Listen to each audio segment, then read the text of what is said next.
Certains sont dans l'espace, un faisceau mystérieux apparaît, se dirige vers la Terre et descend en Afrique juste au moment où le pasteur local est en train de parler à la congrégation de la fin du monde à venir. Le faisceau fait tomber le prédicateur, mais une seconde plus tard, il se relève et déclare à la congrégation qu'il est l'élu. Après un autre moment, le prêtre est déchiré en 1000 morceaux. Au même moment, un autre prédicateur, Jesse Custet, décidé à prendre la place de son père, mais qui n'a toujours pas appris à aimer le service religieux, se rend à l'office du dimanche. Les paroissiens n'aiment pas beaucoup Custet non plus. Ils prennent tous un grand plaisir à pique-niquer dans la cour de la cathédrale, ne voulant pas écouter le sermon. Dehors, invisé Ted, qui, malgré son âge avancé, n'a jamais pu se séparer de sa vieille mère, s'approche du prêtre et lui demande conseil pour mieux se comporter avec elle. Après avoir conseillé à l'homme de parler franchement avec la vieille femme et de lui ouvrir son cœur, Jesse passe au garçon, qui rencontre également l'aide du prédicateur. Il demande à Custet de s'occuper de son père, qui maintient la famille dans la peur. Le soir, le pasteur rapporte la plainte du garçon au shérif local, mais le flic, qui a l'habitude de ne pas se battre avec ses voisins, fait comprendre qu'il ne fera rien et demande au pasteur de faire profil bas. Pendant ce temps, à 9 km au-dessus du sol, un jet privé vole, avec une compagnie d'hommes riches qui ont engagé le barman personnel de Cassidy. Le gars ainsi que ses clients aiment prendre l'interdit et s'amuser, mais lorsque Cassidy s'excuse pour aller aux toilettes, il trouve une Bible et réalise pourquoi il a été invité ici. Les trappeurs chassent un ancien vampire depuis des années, et c'est leur prochaine tentative. De retour dans la cabane, le vampire s'en prend à ses agresseurs, dont la compagnie comprend même le pilote, et celui-ci n'a d'autre choix que de sauter de l'avion, armé d'un parapluie de fils. Ted continue de hanter le prêtre et de lui parler de sa relation compliquée avec sa mère, mais les conseils du pasteur ne changent pas, il croit toujours qu'il n'y a qu'une seule option pour ouvrir son cœur à la vieille dame. Custet rend visite à son vieil ami Walter, mais lorsqu'il entend une voix de femme venant de la salle de bain, le gars s'enfuit immédiatement, devinant que son ex-petite amie Tulip, avec qui il vivait une vie troublée ensemble, est en train de se doucher là. Jessica confronte la femme de Donnie et découvre que son mari a effectivement levé la main sur elle. Le pasteur demande à la femme de la dénoncer à la police, mais elle refuse de peur de s'attirer les foudres de son mari. Tulip attend son ex sur le parking, et de vieux souvenirs, elle lui propose de faire cause commune, mais le gars refuse, lui assurant qu'il est toujours sur le parking. En lui assurant qu'il s'est retrouvé dans le business de l'église. Aux paroles de son copain, Tulip ne fait que sourire, elle ne croit pas que son ancien amant puisse être un bon prédicateur. Pour se prouver qu'il ne leste pas, Jesse se rend chez le shérif, dont le fils n'a pas quitté la maison depuis des années. Après avoir essayé de se faire du mal, le garçon est devenu si laid qu'il ne va même plus à l'église. Custet a une discussion à cœur ouvert avec le garçon, lui assurant que Dieu lui a pardonné et continue de l'aimer, mais à un moment donné, le shérif se rend compte qu'il ne croit pas non plus entièrement à ses paroles. Fatigué par une dure journée de travail, Jesse décide de passer la soirée dans un bar, et leur Cassidy le rejoint. Le vampire a quelques mots avec un prêtre et s'apprête à partir, mais Donnie arrive au bar, bien décidé à punir le pasteur pour avoir interrogé sa femme. Une bagarre éclate entre les deux hommes, dans laquelle Cassidy prend le parti de Jesse et les deux gars se retrouvent derrière les barreaux, ce qui leur donne l'occasion de mieux se connaître. Amalie, la petite amie du pasteur, le fait sortir sous caution. Après être monté dans la voiture de la jeune fille, Custet l'informe qu'il a décidé de quitter l'église car Dieu ne répond plus à ses prières.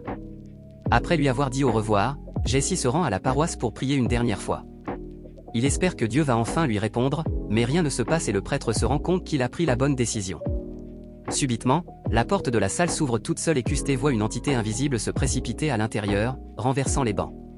En s'approchant du pasteur, l'entité semble l'habiter et le prêtre tombe inconscient.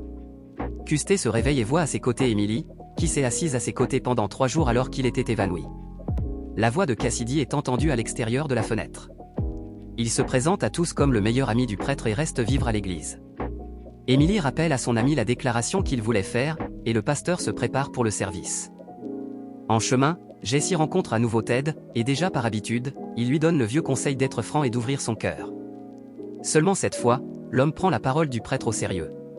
Le prédicateur commence son discours, mais au dernier moment, quelque chose le fait changer d'avis, et au lieu d'annoncer son départ, il annonce à l'assistance qu'il va la sauver du mal. Au même moment, Ted arrive à la maison de retraite et ouvre le cœur de sa mère, littéralement. Le temps passe. Les nouvelles capacités du pasteur sont connues de tous, et le shérif commence à le traquer. De façon inattendue, Donnie propose l'aide de Jesse, et le garçon se cache dans la maison de l'ancien tyran des animaux. Le shérif commence aussi à se poser des questions sur Cassidy.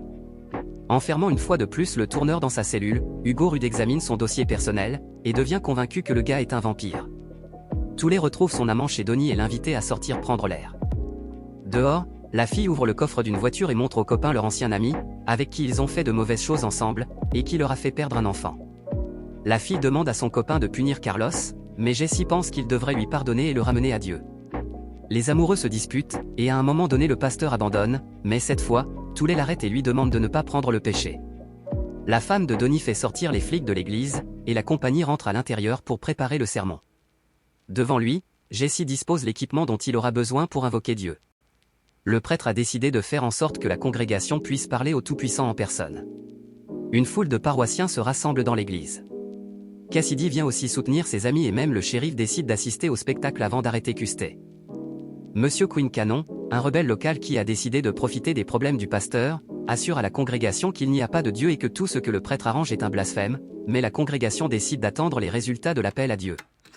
Avec une main d'ange sur le téléphone, Jessie lance l'appel, mais rien ne sort, et Monsieur Quinn Cannon annonce avec enthousiasme qu'il avait raison. Mais soudain, les lumières s'éteignent dans l'église et un éclair lumineux se produit au bout de la salle, d'où sort la voix de Dieu lui-même et où son image apparaît. Dieu demande à l'assemblée pourquoi ils l'ont appelé, et l'assemblée commence à poser les questions accumulées, toute préoccupée par la raison pour laquelle le vieil homme permet le mal et la maladie sur Terre. Au bout d'une minute, le chaos s'installe car les gens posent des questions sur les dinosaures, le paradis et d'autres futilités, s'interrompant les uns les autres. Finalement, le tour vient au prédicateur lui-même, et il ne s'inquiète que d'une seule chose, quels sont les plans de Dieu pour lui, ce à quoi le vieil homme demande au prêtre de rester un bon berger pour son troupeau. Jessie commence à douter de la réalité de Dieu, car le vieil homme ignore qu'une force mystique, le ténorciste, réside dans le prêtre. Pour éviter d'être pris, l'homme omniscient change de sujet, mais Jessie commence à le pousser à admettre qu'il est un imposteur. Incapable de faire sortir la vérité du vieil homme, Jessie doit puiser dans son pouvoir magique, et ce n'est qu'à ce moment-là que l'imposteur avoue qu'il ne sait pas où se trouve le vrai Dieu, que le vrai omniscient est perdu depuis très longtemps et que personne ne peut le trouver. L'appel vidéo avec le Dieu s'interrompt brusquement, mais il parvient à dire à la congrégation en guise d'adieu que le pasteur lui a soi-disant fait dire tout cela. Avec ses amis, Jessie part sans rien expliquer, et les paroissiens offensés commencent à saccager l'église. Tout le monde ne peut pas supporter la grande déception. Certains se débrouillent avec eux-mêmes, d'autres avec leurs agresseurs, et d'autres encore avec les membres de leur propre famille, sans plus se soucier d'aller en enfer pour cela. Finalement, l'un des habitants de la ville déclenche un réacteur à gaz, et la sympathique colonie s'embrase. Custey et ses amis se retrouvent cette fois-ci loin de la ville, dans un café de bord de route. Après avoir discuté de tout ce qui leur est arrivé, ils décident de se lancer dans un voyage à la recherche du Dieu disparu. Les amis passent de nombreuses années à la recherche de Dieu, et il s'avère qu'ils doivent se séparer. Tolip et Cassidy se retrouvent seuls dans une chambre d'hôtel, à discuter de l'amour et de la mort. Les épreuves partagées lient le couple au point que leur relation devient plus qu'amicale, d'autant plus qu'aucun des deux ne sait si Jessie, qui se trouve par hasard en train d'atterrir d'un avion dans un désert, est encore en vie, peu de temps avant cette soirée. Attrapé par ceux qui ne voulaient pas que la compagnie trouve Dieu, Cassidy se retrouve piégé dans un puits profond, en compagnie d'un ange tout aussi piégé et suspendu par des chaînes. Cassidy est le quartier général du Graal, où l'antre du Dieu, les choses retenues sont faites. C'est là que le vampire est emprisonné, espérant que le pasteur Jessie viendra chercher son ami et que les membres de la société pourront lui retirer son pouvoir mystique. Au même moment, Custey, accompagné de Tolip, arrive à un autre Graal, un bord de route où les jeunes de la société s'amusent. Incapable de négocier avec eux, Jessie utilise son pouvoir et convainc les garçons de les emmener à Misada. Enfin, Custey arrive à la maison de Dieu et exige qu'on lui donne son meilleur ami, qui doit à ce moment-là subir une expérience très désagréable.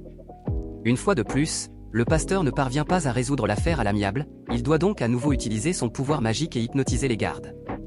Un jour, un vampire est retrouvé dans une chambre de torture. Après avoir vu ce qu'on lui a fait pendant tout ce temps, Jessie ne peut laisser passer cela et met en scène un carnage. Tolip arrive à Misada à ce moment-là, pour aider ses amis, mais ses gardes zombifiés échouent la mission et la jeune fille est laissée derrière la porte. Les amis se dirigent vers la sortie, mais ils se heurtent soudain à un mur et sont entourés de gardes. La fille coincée dans la porte indique à Tolip où se trouve le levier pour ouvrir la porte. Pendant que la fille escalade le rocher, ses amis atteignent la sortie et se heurtent à la porte verrouillée. Tolip doit se battre sérieusement avec la tête du Graal, mais les garçons ne sont pas loin non plus, réalisant qu'ils ont maintenant tous deux accédé au cœur de leur ami, les meilleurs amis ont une farce. Finalement, la fille parvient à abaisser le levier et à ouvrir le portail. Cassidy s'approche du portail, mais il n'est pas pressé de suivre son ami à l'extérieur. Jessie pense que c'est à cause du soleil éclatant, mais le vampire ne veut tout simplement pas sortir, sachant qu'il n'a pas sa place dans ce monde. Custey et sa petite amie arrivent à l'hôtel du Graal, et le pasteur doit raconter à Tolip ce qui s'est passé entre lui et le vampire à Misada. Après avoir appris qu'il s'agit d'elle, la jeune fille dit qu'ils doivent y retourner et sauver le compagnon. La nuit, Jessie fait un rêve étrange, comme si le Misada explosait et qu'il recevait un appel de son père depuis l'autre côté, lui rappelant qu'il doit trouver Dieu. Ensuite, le prédicateur rêve qu'il fait du mal à sa bien-aimée, et réalisant que le pouvoir est devenu incontrôlable, le garçon écrit un mot et part sans réveiller Tolip. L'étoile capillaire, gardienne du Graal, s'entretient avec le dieu. Les hommes décident qu'il est temps de faire souffrir le prédicateur Custé. Dieu se souvient du jour où il a créé et immédiatement détruit les dinosaures pour leur comportement abominable. Mais c'était il y a des millions d'années, et maintenant le pasteur, qui a trouvé un moyen de transport, est en route pour l'aéroport pour trouver Dieu après tout. En chemin, le plan du pasteur change, il s'arrête pour aider un garçon sur le bord de la route et se fait piéger, ce qui lui fait rater son avion. Airstar reçoit un rapport selon lequel Custé a été repéré sur la route, mais le vieil homme demande à son assistant de ne pas se presser, car il a déjà un plan prêt. Et Cassidy joue un rôle majeur dans ce plan, car les vampires retournent dans la chambre de torture pour être à nouveau mis à l'épreuve. Après une leçon de torture, le gars est renvoyé dans la cellule avec un ange enchaîné, et devant le prisonnier, le vampire commence à se ronger. Quelques heures plus tard, les gardes viennent chercher le prisonnier, mais une surprise les attend dans la cellule, ils trouvent sa jambe à la place de Cassidy, et plus tard le gars lui-même se montre pour déshabiller les gardes. Après s'être échappé de sa cellule, le vampire se fraye un chemin dans les couloirs de Misada, et parvient à s'infiltrer dans l'un des bureaux responsables du déclin des villes. Outil le pite dans le garage de l'homme d'affaires local Kamal, assemblant une voiture pour une nouvelle opération. Pendant tout ce temps, Jessie n'arrête pas son voyage et parvient à attraper une casquette de Kamal, mais le conducteur s'avère être un type capricieux, et lorsqu'il rencontre son ennemi, il interrompt le voyage, organisant un affrontement au milieu du désert. Usant de son pouvoir, le prédicateur tente de réconcilier les hommes, mais du fait de son ignorance de la langue, l'un d'eux ouvre le feu. Les principaux politiciens, membres du Graal, se rassemblent dans la salle principale, levant leur verre au Père Tout-Puissant son étoile. Les personnes réunies s'inquiètent de savoir si la citadelle est maintenant sûre, et si le Saint-Enfant a été sauvé, mais l'imposteur cache à ses partisans le fait que le Saint-Enfant est toujours manquant. L'un des ministres commence à poser des questions inutiles, ce qui amène le tyran à l'envoyer dans une caisse en bois, qui explose immédiatement. Les autres ministres partent, décidant de ne plus poser de questions. Après avoir pris son uniforme auprès d'un membre du personnel, Cassidy lève enfin les yeux et réalise où il se trouve, d'énormes râteliers s'élèvent dans le ciel, contenant ce qui détruit les villes. Cette découverte effraie et réjouit le vampire, car il se rend compte qu'il y a ici des choses interdites qu'il aimerait bien avoir. Mais Cassidy parvient à se retenir, et il se dirige vers la sortie, se présentant à tous comme le médecin à qui il a volé sa robe et sa carte d'identité. Tout se passe parfaitement. Les gardes ne s'aperçoivent de rien et ouvrent la porte, mais le vampire a peur de ressortir, et retourne dans l'antre de Dieu. Comme a demandé à son ami de ne pas s'approcher de Masada, le jugeant trop dangereux, mais la jeune fille n'a pas l'intention de quitter son ami et prévoit de retourner le chercher. Cassidy entre dans l'ascenseur et se retrouve piégé.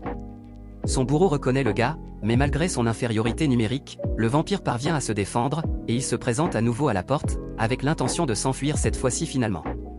Sauf que rien ne sort, le type s'écroule à côté du garde, et le bourreau en chef sort de l'ascenseur à sa suite. Custé arrive à l'aéroport, et après avoir hypnotisé le pilote, il lui montre une carte grâce à laquelle il peut trouver Dieu. En regardant l'étrange dessin, le pilote lui dit qu'il doit chercher le rocher en Australie. De bonne foi, tous viennent appeler le Graal et se tournent en tulipe, en suppliant le chef de ne pas toucher la fille. Une armée entière arrive immédiatement pour la fille, mais elle parvient à rejoindre sa voiture et à échapper à la poursuite. Et Cassidy retourne à son endroit familier. La salle de torture, où les étudiants du Graal apprennent à obtenir des informations. Quand c'est fini, le chef des tortionnaires dit qu'il a deviné pourquoi le vampire revient sans cesse. Il pense avoir mérité ses épreuves et tente d'expier sa culpabilité. Se souvenant qu'il a oublié son briquet dans une voiture qui passait, Jessie retourne en ville et aperçoit à la fenêtre d'une grande maison un étrange garçon. N'en pouvant plus, le prédicateur part avec le pilote pour aider le prisonnier, remettant encore une fois à plus tard sa recherche d'un dieu, et ne se rendant pas compte qu'Erestor le suit. Les médecins du Graal arrivent sur les lieux de l'accident des tulipes pour envoyer les blessés à la citadelle. Tout cela est observé de loin par Kamal, qui a aidé son amie à tout organiser pour qu'elle puisse se déguiser en patiente. Finalement, le pasteur se retrouve dans l'avion, mais les pensées de ses amis ne cessent de le hanter. Pendant ce temps, le dieu dont le pasteur est parti en quête joue avec les figurines, choisissant celles qui survivront ou non.